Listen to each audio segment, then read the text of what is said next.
anything. There's nothing. Is there something over my camera? How can you not see anything? Oh, hello. You can see that way. Look at how tall I am. Nigh onto how tall as I look over the top of the fridge.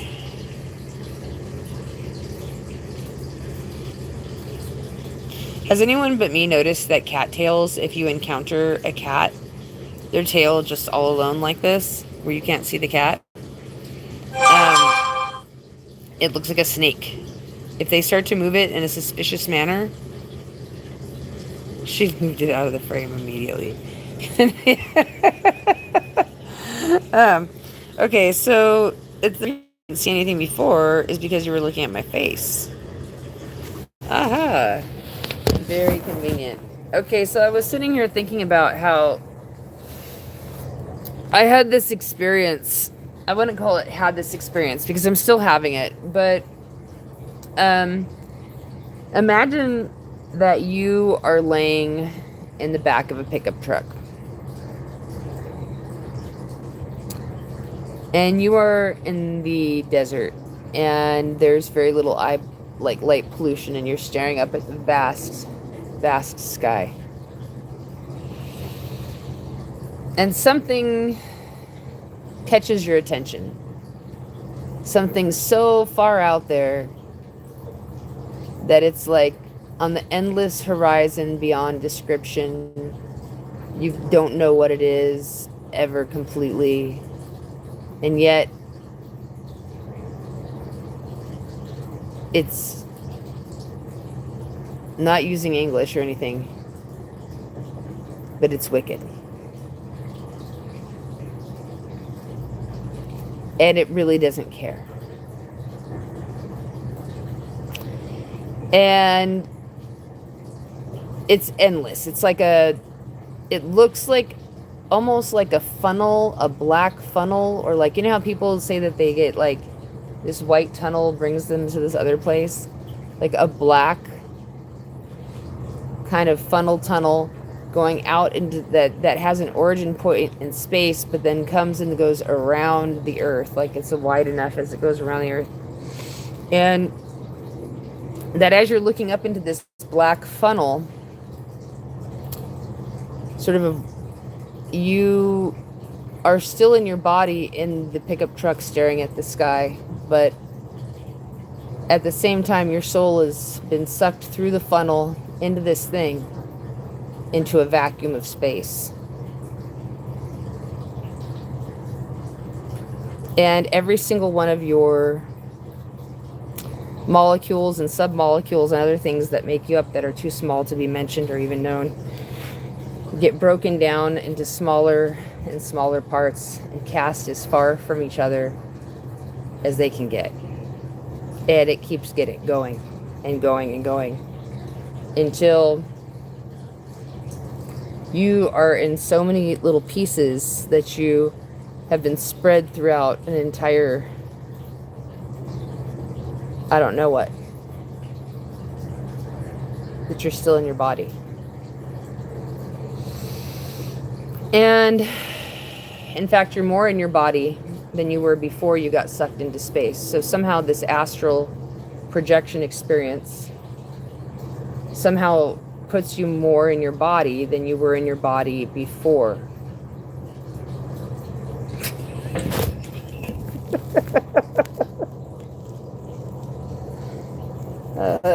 Then a black, not quite black isn't the color, it's just to try to give people an understanding and a heaviness, but you can still work like 70 hours a week, no problem, and walk for a couple hours a day.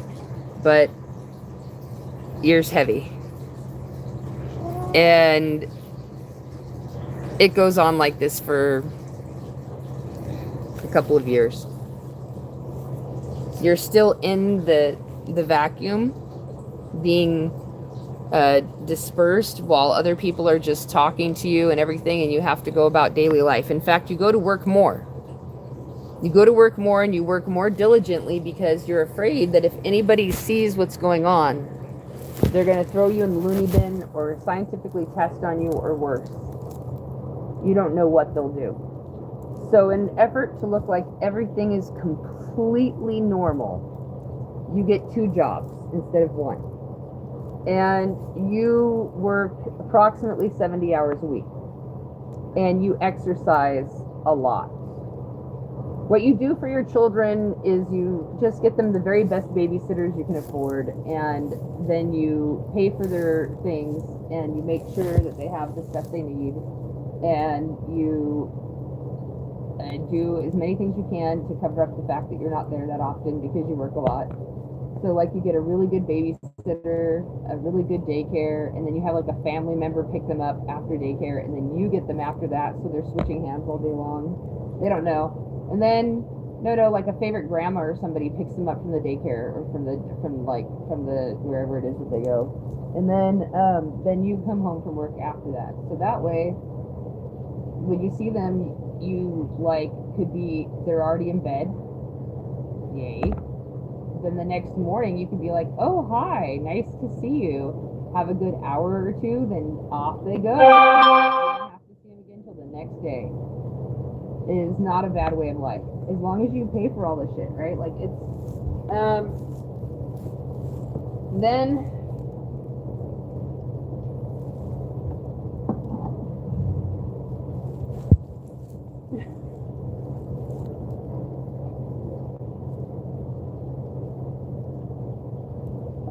they'll get as many presents as their friends on Christmas. Don't worry about it.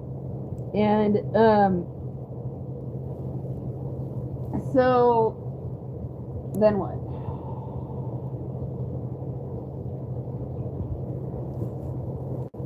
Then later on, you're going to be like do, and somebody's going to zap you into a good person who thinks that the world centers around a religious figure known as Jesus, and that all the people here, they have this white tunnel experience, so they say, and a white light and a white tunnel, and you're like, this is so weird because I just don't remember a white light or a white tunnel. And then like except for, no, I have to tell you the truth, I do remember a white light, and I had to tell it off because we were having, you're okay where you're at, but like in a certain perspective you're fine, all right? And it's a very sciencey, matter of fact perspective. It's very stark. All right? But outside of that perspective, and by the way, you're okay in that perspective. You're stark, you're still there, but you're not the only one. And let's be realistic here. That black, I don't think it's even a black hole. I don't know what it is. We both like it. Let's stop pretending. I'm not worshiping you. You're not worshiping me. We both like that thing more. If we can have an adventure on the way of that thing, whatever that is, fine. But I'm not worshiping you. That's fucking ridiculous. What are you thinking? Come on! Come on! Look at this! Have you been sucked into the black hole yet? And then spit back out? Well, then maybe, I'm sure you have. You would, there's the version of you, I guess it's because the universe likes to have a little humor, that the version of you that still thinks that like supposedly is okay with that is still wandering around. It's okay. Go ahead and wander, kick rocks. I'm not concerned. It doesn't bother me none. I don't. Nope. Look at it. I lost the thumbs up. And I got, 5 people watching, and I have 3 thumbs up. I had 4 thumbs up and 4 people watching, and I was like, 4 for 4. Wow. What does that even mean?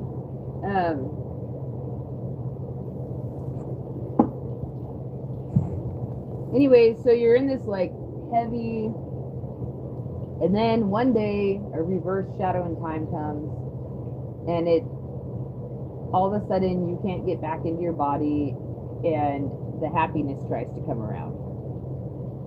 And the happiness drives you out, and you have to watch the way you're treated, and you don't like it. People treat you with disrespect. The presence isn't there. And you just are like, yuck. Then it turns out happiness is a marketing campaign that they came up with in the 1800s, probably because the humans were stacking deleterious mutations, because they had invaded survival of the fittest, which is the way that our entire little universe is operating. And because they didn't listen to Thanos and go ahead and let 50% of their young die before they had children, and they invented modern medicine, the people who survived that wouldn't have survived if modern medicine hadn't been there are the people who value happiness. How do I know that? Because before, when pictures first came out, everybody had the common sense to frown. Now they'll tell you that they did it because, oh, it takes so long to get the pictures to take, they had to stand still. Everybody has always known they had to stand there for a long time. In the 1980s, they would tell you it's because they saw if they were seen as a smiling person, they could have held a smile for just as long if they'd wanted to. It's because if they were seen as a smiling person, they thought they looked like a bad person. Oh, look, 0 viewers. A bad, irreverent person. The cat is sitting on my phone. I don't even know if anybody could hear anything. Because